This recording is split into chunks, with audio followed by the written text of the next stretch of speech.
Welcome to the Leading Conversations podcast, sponsored by the Excel Leadership Network. On each episode, JD Pairing will have conversations with church planting pastors and leaders from around the country.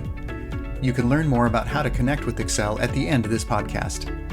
Let's join JD now and listen in on this leading conversation.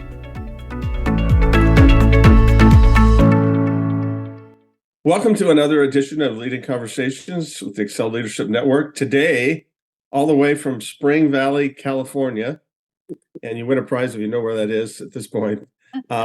We have Brett and Karla Burner. Brett and Karla, thank you so much for being here. Thanks for having us. So tell me, where is Spring Valley and what does that mean? Spring Valley is in East County, San Diego, which kind of carries its own weight to say East County, San Diego. But we're kind of east of San Diego proper, the main city of San Diego. It's an unincorporated area. Spring Valley is an area of crossing the railroad tracks. It's we've got like Mount Helix, which is big and tall and beautiful, and we've got Casa de Oro, which is at the bottom of the hill, which is not. It's a really old area, but it's kind of the next gentrification section of San Diego County. Mm-hmm. So get in while it's hot. Yeah, or don't stay away. Or don't. Don't drive up our housing costs more, please. So, are you on the good side or the bad side of the tracks? Yes. Yes. Okay. Good answer. Well, hey, let's just start from the beginning. Tell us, each of you, how you grown up, just how you came to Christ. And you go first, Brett. Yeah. It's always kind of funny. My mom, I'm the youngest of three. We're all a couple years apart, and neither of my parents grew up in the church. My dad had a Christian Scientist background, but wasn't really a part of it. And after I was born, early 70s, my mom watched Jesus Christ Superstar, and the gospel according to Satan, and but it left her with a lot of questions, and she started to explore her faith and what it meant, and she ended up in church, and my older sister and I kind of went along with her. My older brother was kind of in and out, and so I've been to church since I was 3 years old, and I was in there, and it was always in good Bible believing churches, and I got doctrine and learned all the stories. When I hit fourth grade, it all made sense. I got baptized, and it's just kind of been a long, slow walk through my faith, and but yeah, I mean, it just I've kind of been in it. It's not like I have this like long tradition. My grandparents went to this church. It's not like that, but I've really had a good benefit of having a believing mom and good churches to be a part of since I was a little kid. Mm-hmm. Yeah, mine is very different. My background is my family immigrated here. So my mom was about 16 when my family came to the United States from Mexico. And so they were Catholic, air quotes, and not good Catholics, I guess, by definition of what Catholic should be. Not practicing? Not practicing at all. I was baptized Catholic as a baby, but I didn't really know anything about it. We ended up moving up to Orange County. My mom, my sister, and I, and her boyfriend, and we all lived up in Orange County and in Irvine, so not just a stone's throw away from Calvary Chapel of Costa Mesa, which was at that point really experiencing its huge growth after the Jesus Revolution. And so it was kind of like the popular thing to go and take your lawn chair and go sit your lawn chair outside of Calvary Chapel, Costa Mesa, and listen to Pastor Chuck on the lawn. That's how we did it. So that was my first introduction to church. as a kid was going to this place and sitting a lawn chair out and listening to this disembodied voice talking about Jesus. I didn't even know. In fact, a funny story is Brett and I went to Calvary Chapel years later, and Pastor Chuck comes walking out on the stage, and I'm like, he's here? I had no idea. I'd never seen him ever, because when we showed up, but it was very occasional. And so my knowledge of Jesus growing up was very, very simplified. There's Jesus, God there's this God, there's the Catholic kind of tradition of, God is going to punish you if you're bad. And I had a lot of questions. And I'm just that kind of a person that I've always been, just very inquisitive. And I had one aunt, my tia Maggie, who decided herself that she was going to walk herself down to the Baptist church down the corner from my grandparents' house in San Diego. And when I was down visiting, she would take me. And so we'd walk down to the Baptist church, and she got saved. Just radically transformed her life. And so I started talking to her growing into now my junior high years, into my high school years. But my life was very tumultuous at home. We had a lot of upheaval there. My family, if you want to name the different types of abuse that I have witnessed and experienced in my family, it was all of them: domestic, verbal, there was rejection. I did not know my dad. So there was a lot of pain stocked up in my life. And so I was really hurting. And I like to say that I was loved into the kingdom. My aunt ended up marrying a young seminary student who became the youth pastor of that Baptist church.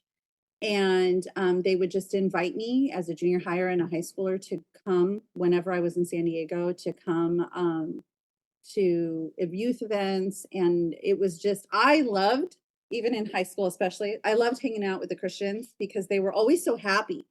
And my home was always filled with a lot of, chaos. And so I wasn't a believer, but they just invited me in. And so they just loved on me. So about 18 years old, I was sponsored. Someone anonymously sent me on my first missions trip. We worked at, who's that guy? Tony Campolo. Yeah, Tony Campolo runs where he ran at the time the inner city ministry. I don't know what happened to Tony Campolo, but he ran inner city ministry in Jersey. We worked in the projects, and that was it. Jesus met me. I was completely just bowled over with his love in that trip. And so I came home different from that. And I loved that they brought me and they invited me into things that really now having been in ministry now for 30 years, sometimes we're like, are you qualified, quote unquote, to come and serve and love? And they just invited me into the family of God. And as a result, that's why I said I was loved into the kingdom. It was beautiful. And so from that moment, I was 18 years old, and I just haven't turned back. I fell in love. It was like I just fell in love with Jesus. And then my uncle, who was the youth pastor, invited me to come serve in a ministry. So now we're going to move into probably your next question about how we met. And but I don't need to ask any questions. Just go for it. I'm just going to run this interview here. But so he was, now at that point, he left the church. He was running a camp, like a Christian camp up in the mountains here, in the local mountains in Lake Arrowhead. And they had lived up there. He'd been doing ministry up there, and invited me to come serve as a camp counselor, like summer camp counselor. We slept in teepees, sang camp songs, like the legit real deal for summer.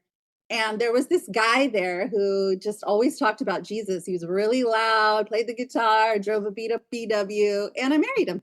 So he was my uncle's youth kid. So he grew up in my uncle's youth ministry in San Diego, but I grew up, with my aunt and uncle, but I didn't live in San Diego. So we didn't meet until then. And that was in 1992. I just graduated from high school, and yeah, so we got married a year later. We didn't waste any time. So you met at a youth camp, Yep. Yep, camp counseling. Mhm. and you were from Orange County, Karla, and Brett was from San Diego, and you met at Lake Arrowhead. Correct. Yes. That's crazy. Yeah. What was the name of the camp? Do you remember? Yep. Alpine. Alpine Covenant Conference Center. Yeah, that's it. Uh-huh. Alpine Covenant Conference Center. Well, that's really, really, really cool. Two different directions. Then you met, you fell in love, you got married. Where did a call to ministry come into play? I think it kind of started there, to be honest with you. You know, for me, I've just always been, once I made a decision, I was just out of high school. I was 17, and I wanted to dig into my Bible, and I wanted to just, I'm like, I want to know this. I want to learn this. And I just cracked it open and started reading. And so You haven't stopped, have you? I haven't No. stopped. I haven't stopped since. I really began just kind of absorbing it, sucking it in. I wanted to know more, classes, books, whatever I could get my hands on, sermons. I really have always wanted to just draw that into myself. And so, although, you know, transferring that knowledge into faith and life is a whole different animal. So, you know, I spent kind of 18 through 21 being really stupid. Never walked away from my faith, but just wasn't, you know, it wasn't making it from my head to my heart. I believed it, I knew it, but I wasn't living it. And then I finally kind of hit this point where I'm like, okay, now I'm on it, I'm living it. And so there at the camp, it was really ministering to kids. It was, you know, pouring my heart into other people. And I got to teach for the first time as a camp counselor. And I thought, boy, I could see doing this for the rest of my life in some way, shape, or form. So it really kind of transformed me in a way with that. But then I got married. I loved business. I wanted to do things in that arena too. And so I wanted to get married. I had to get a job. That was my first job. Was just my first job after I met Karla was working in a print shop, and that was literally the beginning of a 30-year printing career that spanned printing and publishing and designing and editing and all of those things. So, so I went a business route and I never went to seminary. I never taught to go to Bible school. I went to business school. I did those things, all the while, you know, studying, growing, and learning and that kind of thing. So, but shortly after we got married, we started teaching. We started working with the youth, Yeah, and like bang, I'm back into teaching. I'm back into working with the kids, and that started me on a route of I was teaching first service. Well, let me tell you something. Teach junior hires at 7:45 in the morning on Sunday. You better learn how to teach the Bible or you're done for. That's probably one of the best lessons ever on how to, that's your homiletics class right there. Homiletics by fire. So yeah, it was just that teaching and seeing kids getting it. Once I kind of cracked the code on how to reach them, it's been a life of teaching ever since. Yeah, I think you know, I know we're the long answer to a short question, but I think that youth ministry experience when we first got married, I think that was within the first year of our marriage that we were doing that. And watching those light bulbs come on was, for me, I'm a teacher. That's what I was. Yeah, I went into teaching. I was an elementary school teacher. And watching those light bulbs come on was so, man, I don't know. It was just very motivating because I wanted to see kids get to the point where I was at 18, right, as a teenager, and in high school, so confused and so many things going on in my life that I felt the same as Brett. Like, even though we were doing other things, he was working in business, I was teaching. I mean, we were at church, I think, like 5 days a week with the kids and hanging out and doing stuff, Bible studies and youth group and just hanging out with the kids. I mean, if we weren't at church, they were at our house. Yeah. And so, yeah, that was where it started. So pretty much from the get-go. So you were doing the bivocational thing, working, teaching, doing the business, the publishing business that you have, and then just ministering, associate pastor and stuff. When I met you, I think I first met you because a friend of ours in Hawaii said, here's a couple that might want to go to Hawaii and plant a church. So I was a little wary of you guys when I first, they want to go to Hawaii. But where did the church planting bug come, other than you wanted to shuffle off to Maui? Where'd that come from? So funny enough, the way the Lord worked with us is our very first church where we started serving was a church plant. We had attended one of the larger churches here in San Diego, and that worship pastor was called to plant a church. And so we went, I think it was, they had already started. His mom had started there from the get-go, where they were meeting in a local park, till they found a place. And it was about a year in, and we were at another church plant meeting at a rec center. And then it's just how the Lord placed us. He put us in church plant after church plant. So we served at that church plant for years.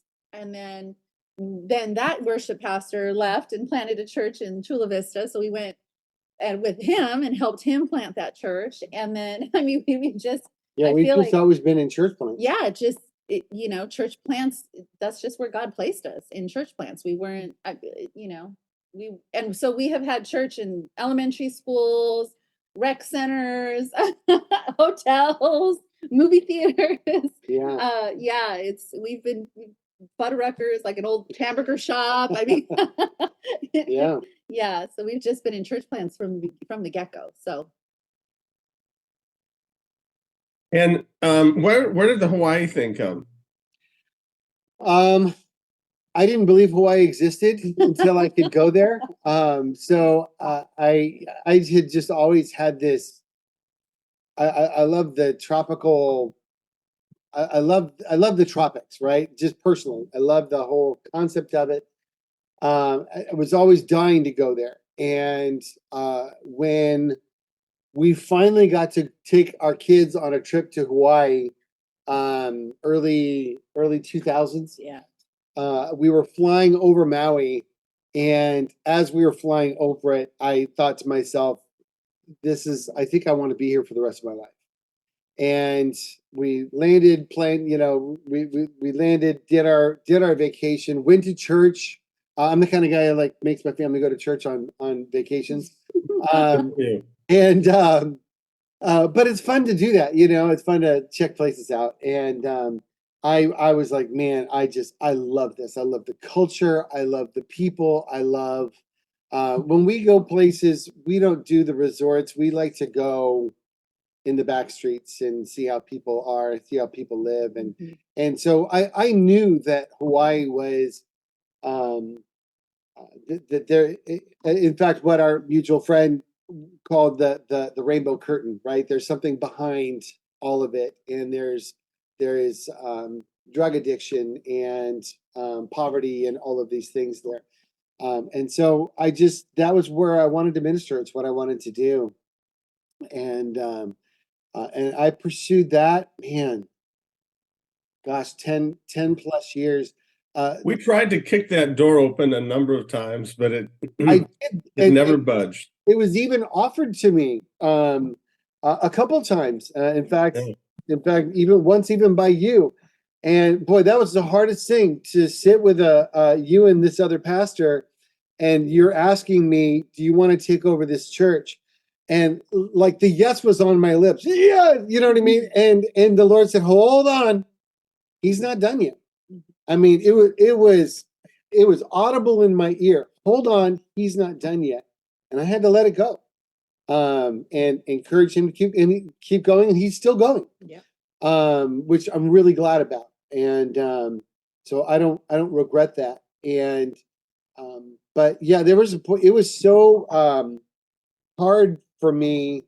I wanted to be there so bad. I had to ask the Lord to just take it away. And maybe someday it'll work. I don't know, but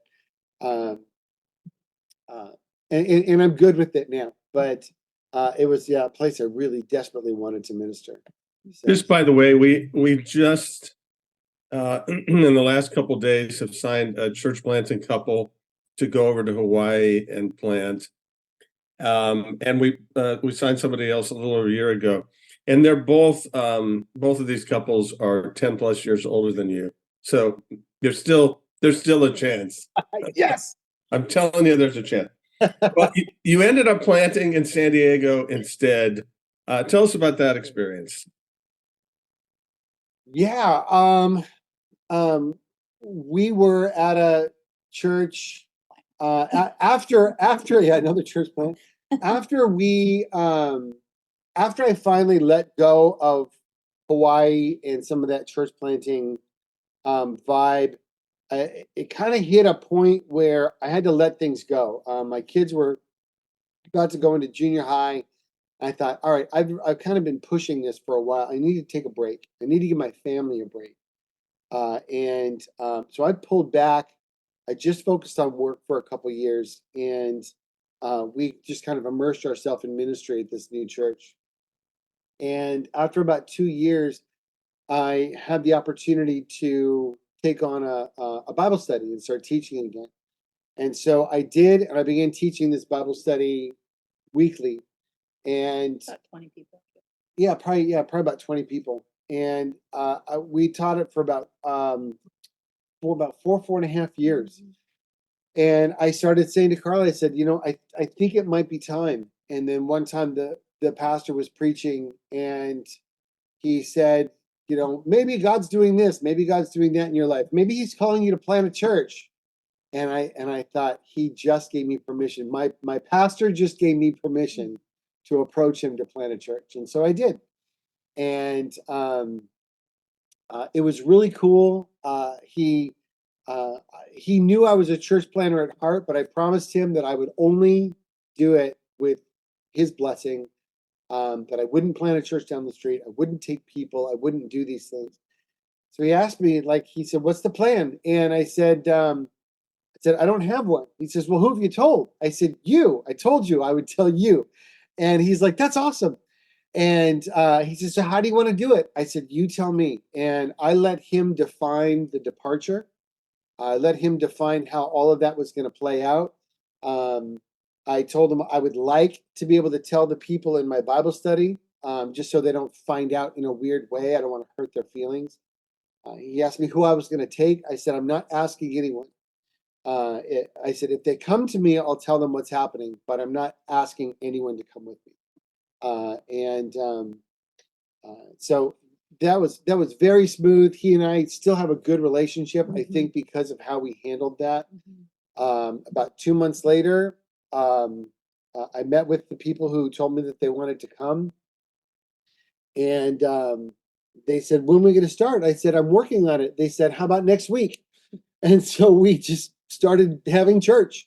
And so that was kicking off the church plant. It's something I'd wanted to do, and took that hiatus, and then it was really kind of time. Well, I remember a lot of that. I remember that the church was going really well, this new church, and then something happened in 2020. What was COVID? COVID hit. Karla, talk about that, because I know that was a little tough on you. That was rough. Yeah. I think we were coming to a really great place. The people were excited. Our leadership team was excited. We had new faces coming on a Sunday morning, it's always great when people are finally just people who are unrelated coming in your door. And interested and checking it out. Our kids ministry was growing. We just had our second women's retreat, and it was amazing in what was that, January, February of 2020. And then we hit COVID. So being in California, it was a little stricter, I guess, than other places. So we tried to be as, careful, kind of.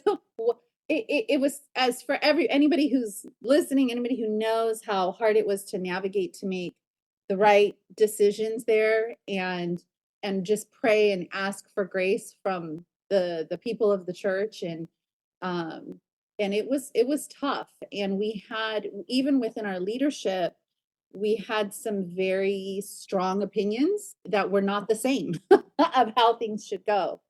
And we were a very tight leadership team, very tight. Some of the people on our leadership team, and upon further reflection, I don't know, there's a lot of things to examine in that one, but we had known some of the people on our leadership team for over 20 years, some of them. And some of them were dead set against how Brett was choosing to do things, or the leadership was choosing to do things. We had some that were they were linked arms, they were ready to go. And so for me, I think the hardest part wasn't actually the COVID, like the actual illness was, we actually, I think because we were a smaller church plant, hardly anybody got sick within our church, but what was so hard was were the people who set themselves kind of contrary to whatever it was we were trying to do. And it was on both ends, like both ends of the spectrum with how we were doing things. And that was tough, because we were trying to, you can't please everybody, but we're trying to honor God first, right? By what we felt called to do for the ministry, and care for our people. So that was tough. And I think the hardest part for me personally was some of the people who took the hardest stance against us were some of our closest friends. And so that was my first time really was my first time being hurt in ministry. People suck, that's my take on it. If we didn't suck, we wouldn't need a savior to die on the cross for us. But that was really painful. And some people who from our leadership team who chose to leave, that was really painful. And I think I was dealing with the pain of that more than anything else. Like, we were doing church, we did it out in tents for a while, we kind of laughed about the thing. It was what it was. But that was really excruciating for me, and very, very discouraging for me personally. So, yeah. I remember, I remember that time, and it was, just to be graceful to some people, it was a really weird time, and people were scared to death and didn't know who to get mad at. Somehow it just seemed like, hey, you can get mad at your local pastor. That's fine. That's the answer. Yeah. But I was at a meeting where you guys were talking about this, and there was another couple there, David and Christina, and they were going through some stuff with their church, and your churches are pretty close. And I just remember being in this meeting, we're praying for you guys, and there was just like this thought of, hey, why don't you guys connect together? And I remember coming up to you and saying, have you thought about this? And I was probably the 15th person who told you that day. Have you guys thought, because it was just like, well, hey, here's an answer right here. They need somebody. You guys need somebody. Talk about how that went. Yeah, I'd known David for a while. He was constantly hosting the events, the TM events, and that we were part of. And when we were struggling, the thing we were struggling with was, once we finally kind of made it through COVID, everyone seemed so tired and so beat up that it felt that to start again would be to launch again. And you would just kind of mention that, and people would just, their shoulders would, they would drop, like they'd lost their energy. And I didn't know how to get it back. And so I shared that at this meeting, because we walk through and talk about the things that we're dealing with, and David and Chris had just finished sharing about the difficulties that they'd gone through very similarly. And so when it came to us and we shared specifically about that, they came straight to us, and Chris leaned to David and said, we have to go talk to them. And so they kind of grabbed us and spoke to us, and he said, you know what, let's just meet together. How about you guys just take a break. It was the beginning of the year. He says, we've got 21 days of prayer. It's 4 weeks, 4 Sundays. I'll teach, you can teach, I'll teach, we'll do a group thing. Let's just invite your church out to take a break. So I talked to my guys, we did that. And we got about 2 weeks into that. He taught, I taught, and David met with me and he goes, I don't know about you, but I can tell you what I'm thinking. And I said, I think I'm thinking it too. And it was a good mesh, the two churches coming together. And so we kind of talked it through. Of course, you get two pastors coming together. Someone's got to give, and someone's got to be willing to step back. You've got to be willing to lay something down. And I felt the Lord calling me to say, look, step back, just be number two, lift him up. He's gone through it too. You understand what it is to go through it. So be there for him. And Chris, lift up their hands and help them to do this ministry. Since I have work, I've got a job, I was like, well, I can do that. And so I stepped back. I ended up teaching, instead of every week, maybe about once a month, on average, maybe 30% of the time. And and then I don't know, as a result, it was just a mesh. And as we slid into that church, it was very positive. The people accepted us very quickly. I didn't have this feeling of, I've had the feeling like you get a new pastor at your church, and you're like, who are you? And why are you here? And what do you want? And I never felt that. I didn't feel that one time. I slid right in as Pastor Brett, like I'd been here all along. Was very welcome. And so it was a very smooth, very clean merger of the two entities. It was very cool. Well, how is it going today then? Yeah, so it's been such a radical 2 years, because we came in, we did that. It was going really well, and then we decided that we needed to, we were going to lose our place that we were meeting. So we got proactive and began looking for places to meet.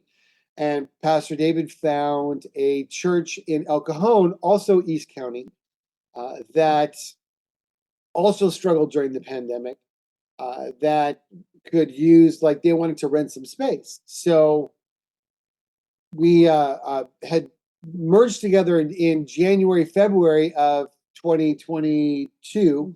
And in September of that year, last year, we started meeting and sharing space with this other church, this Wesleyan church.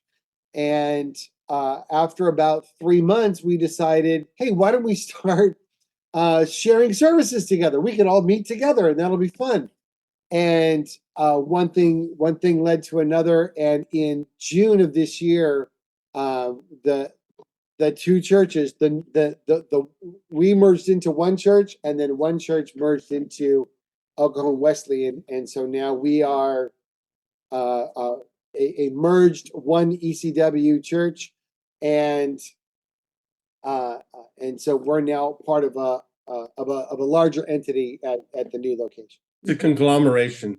Yeah. Conglomeration, yes, yeah. And that's a good thing. Yeah, it's a good thing. From the time we planted Cedars Church, I am very blessed to have been able to note I've never seen planting a church out of another church go so smoothly. My relationship with that first pastor is still really strong. Merging with one church went very smoothly. Not everyone came, but I gave people an out to not come if they didn't want to come. I said, you don't have to come, but you have to go. You have to go out into the world. You've got to serve. Like, you can't let it. You can't just go do nothing. So not everyone came, but that merger was good, and I think was stronger because of it. And so now even this new merge, the people in the Wesleyan district have been saying, like, this is how it's done. This is how you do a merger. It's not perfect, but we're growing through it and we're trying to make it work. So, but there's not all this crazy contention that you see with a lot of mergers and things like that. So yeah, it's been really cool to see. It is a good thing. Mhm. Well, I'm looking forward to the next book you write on that. On stuff. Hey, just real quick, I'm gonna ask you a leadership tip, but Brett, tell us about this book that you just published on suffering. Yeah, it's called Genuine Faith: Making Sense Out of Suffering. It came out in July of this year, and it started from a book series that I did. A sermon series that I did pre-COVID. In fact, it's the last thing I taught before COVID. So right before COVID, the 13 weeks before COVID hit the United States, I was teaching about suffering, and that wasn't lost on me. And so as COVID hit, I kept leaning back into that teaching. So as I'm teaching forward, I kept leaning back into that teaching and reminding everyone about how God uses suffering to make our faith genuine. He uses suffering in our lives to help us to grow, to mature us, to take us to the next step. That suffering is not only not a bad thing, it's actually a good thing. It has things about it that are imperative for our Christian walk. And so it's a journey through all of First Peter from beginning to end. People were starting to call it a commentary. I didn't even think of it as a commentary. I thought of it as a book on suffering, but it definitely covers all of the aspects of the book of First Peter. And you can get it on Amazon or wherever fine books are sold. Brett Burner's book, Genuine Faith. Hey, let's end with give us a leadership tip. Karla, you want to go first? Sure. I would say especially having walked through so many different transitions in the last few years, for me is protecting my love affair with Jesus personally. I think that when we are so busy serving him and teaching about him and enacting programs, that, just like I want to protect my relationship with my husband in our marriage in the midst of all the things that we're doing, I have had to really be very diligent in protecting my intimacy with Christ, and in the way that I do, which is for me, intimacy with his word. And in that time, because we can even being in ministry all the time can interrupt that and cause distraction in that. And so I think that for me seems very obvious and elementary, but we have met and talked to many pastors who honestly, ministry leaders who are not finding that intimate time themselves with Christ because they're so busy serving him, right? And so I would say protect that at all costs. That's my tip. Good. Yeah, for me, when COVID hit, like I said, I just finished teaching through suffering, and I thought how perfect that God gave us this lesson to go into something that's hard, because we've just taught about suffering. And yet what we saw when the pandemic hit was people forgot everything. They didn't just forget what they were just taught. They forgot about their faith. They forgot about love and grace and all of these things. I was like, man, it's time for revival. We've seen scary things happen before. The church, it's going to happen. I was preaching it like it's time for revival. And instead, things just descended into chaos, just in the church, not to mention the rest of the world. We saw the real ugly side of people. And so there's two things that I would say. The first is that when it comes to really hard situations, we have to protect what God is doing at the church level. And it's not about ideology. It's not about the things that we want or how we feel. It's what is God doing immediately. And I think the hardest part of that is we lift up our ideologies. In fact, here's my little trademark. I call it ideolatry.